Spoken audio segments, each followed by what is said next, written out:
Kenapa kalau azan berkumandang suara anjing melolong? Oh, karena anjing-anjing melihat setan pada kabur. Jadi anjing bisa ngeliat setan Pak Ustaz? Bisa. Saya pengen ngeliat setan, ganti pakai mata anjing. Oleh sebab itu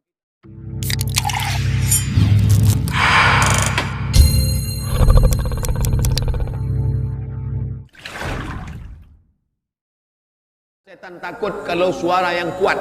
Makanya azan itu kuat. Allahu Akbar, Allahu Akbar. Kenapa kalau azan berkumandang suara anjing melolong? Oh, karena anjing-anjing melihat setan pada kabur. Jadi anjing bisa ngeliat setan Pak Ustaz? Bisa. Saya pengen ngeliat setan, ganti pakai mata anjing. Oleh sebab itu kita nggak perlu ngeliat setan. Kalau ada orang yang bisa ngeliat setan, Ustaz, saya tadi malam ngelihat gondorwo di rumah saya. Kamu sudah matanya dimasuki setan, masa kamu mesti diruqyah. Siapa yang bisa ngelihat setan? Matanya sudah dimasuki setan. Karena hanya sesama setan bisa melihat setan. Kecuali ada orang-orang soleh yang dia melihat itu karena mukjizat Nabi, mukjizat. Adapun kepada wali-wali Allah, itu adalah karamah yang diberikan Allah. Tapi mereka nggak pernah ngaku-ngaku. Ini baru sholat 2 hari udah bisa ngelihat setan di belakang. Tadi malam saya pulang pengajian Pak Ustaz, berat sekali. Saya lihat ke belakang, ada sundel bolong numpang 2. Emang dia nggak ada kerja lain mau numpang? Oleh sebab itu jangan hiraukan yang model-model begini. Kita hanya disuruh jaga, jaga, jaga. Jangan sampai setan mengganggu. Setan, jin, iblis, genderuwo, sundel bolong, suster ngesot, jin dan jun. Ini sebetulnya mana Pak Ustadz? Makhluk cuma ada 2. Wa ma khalaqatul jinna wal insa. Cuma ada 2. Makhluk yang nampak namanya ins. Makhluk yang nggak nampak, nggak kelihatan namanya jin. Jin ini terbagi 2. Jin yang baik namanya jin muslim. Jin yang jahat namanya jin kafir. Jin yang muslim itu apa kata dia? Inna, buka surat Al-Jin juz 29. Inna minnal muslimun. Kami ada yang jin muslim. Wa minnal qasitun. Kami ada yang jin kafir. Jin yang muslim itu apa kerjanya? Taharrau rasyada, selalu mencari jalan yang benar, ngaji. Jin muslim itu ngaji juga.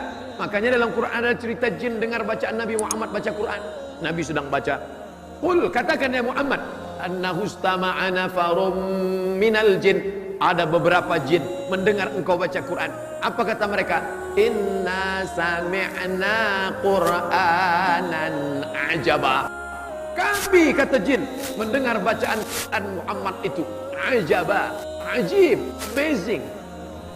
Kami dengarkan bacaan Quran Muhammad itu ajib, menakjubkan. Makanya kalau ada qori baca Quran, ada jamaah yang tidur itu lebih parah daripada jin. Jin aja dengarkan baca Quran menakjubkan, dia bilang buka surat Al-Jin. Tapi ada jin itu jin kafir. Yang jin kafir itu apa kerjanya? Kanu li jahannama hataba. Mereka akan menjadi bahan bakarnya, kayu bakarnya api neraka. Jin yang baik muslim, jin yang nggak baik kafir. Ustaz nunjuknya jangan ke depan lah, oke ke belakang. Jin yang baik muslim, jin yang nggak baik kafir. Jin yang kafir inilah disebut dengan syaiton. Induknya iblis. Komunitasnya jin. Yang baik muslim, yang nggak baik kafir. Yang nggak baik ini kafir. Nama lainnya seton. Induknya iblis. Iblis itu GM-nya lah. Adapun yang lain ini anak-anak buahnya semua. Apakah manusia itu juga bisa disebut setan? Ya. Kenapa? Karena dalam Quran dikatakan bahwa syayatinal insi wal jin. Ada setan-setan yang terdiri dari manusia dan jin. Kalau begitu auzubillahi minasyaiton, itu bukan cuma untuk jin, bukan. Terus untuk ente juga. Kalau ada nanti kawan yang selalu menggoda-goda, baca dia auzubillahi minasyaitonirrajim. Ente mau ngusir setan ya? Ngusir ente. Kalau yang menggoda kita itu adalah jin, insya Allah kita baca ayat kursi dia kabur. Tapi kalau yang menggoda kita ini dari kalangan ins, kita baca ayat kursi dia lebih hafal dari kita. Maka dalam Islam diajarkan, jaga ruh ini jangan sampai mati. Masih berdetak jantung, ruh masih ada di dalam. Sampai kapan ini? Sampai akhirnya janjimu sudah habis Abdul Somad. Maka ruh itu pun keluar. Dari mana dia? Berawal dari ujung kaki. Minal asfal. Asfal artinya bawah, bukan aspal. Minal asfal, dari bawah. Mengalir dia naik ke atas. Mengalir dia naik ke atas. Lalu kemudian dia pun keluar dari atas. Lalu kemudian mata melihat. Makanya orang yang mati meninggal itu matanya melotot melihat. Apa yang dia lihat? Ruhnya keluar.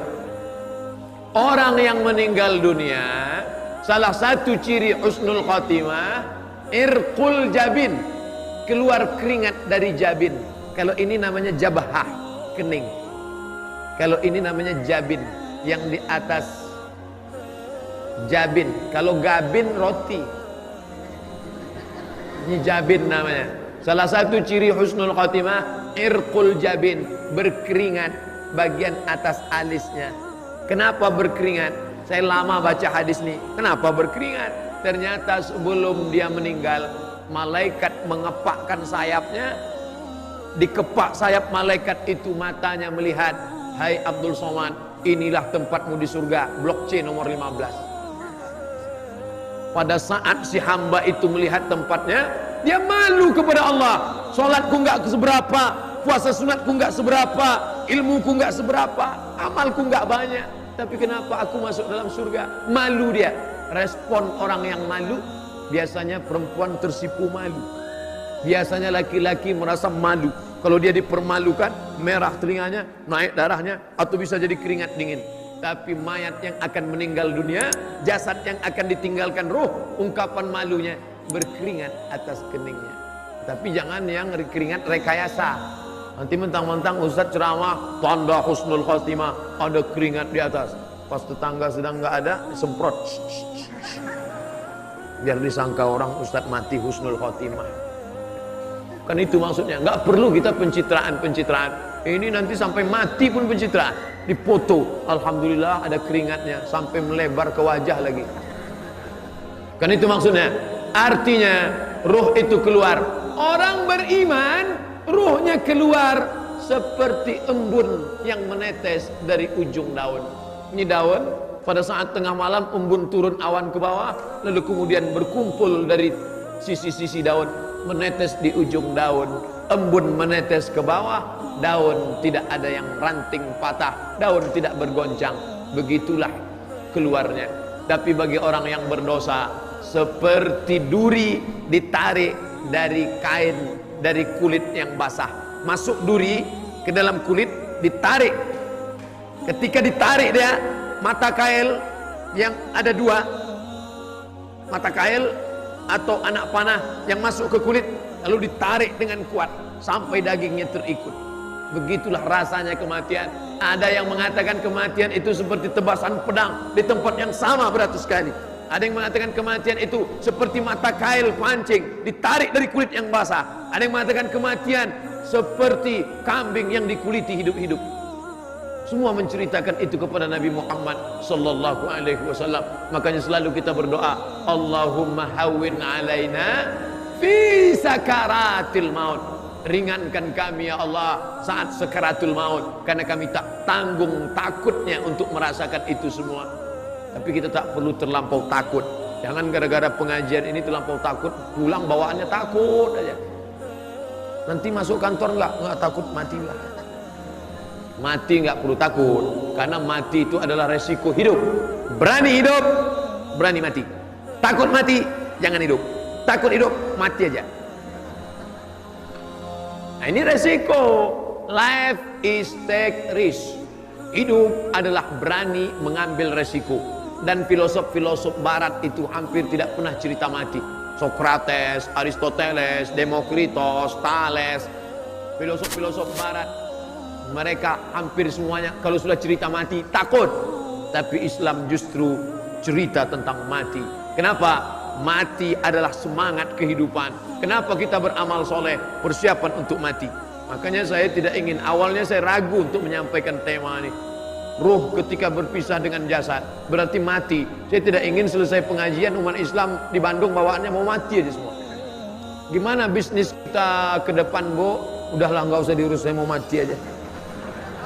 Adik-adik mahasiswa nanti selesai S1 mau ngambil master di mana, mau ngambil S3 di mana, nggak ada gunanya S2 S3 Pak Ustaz, mau mati aja nih.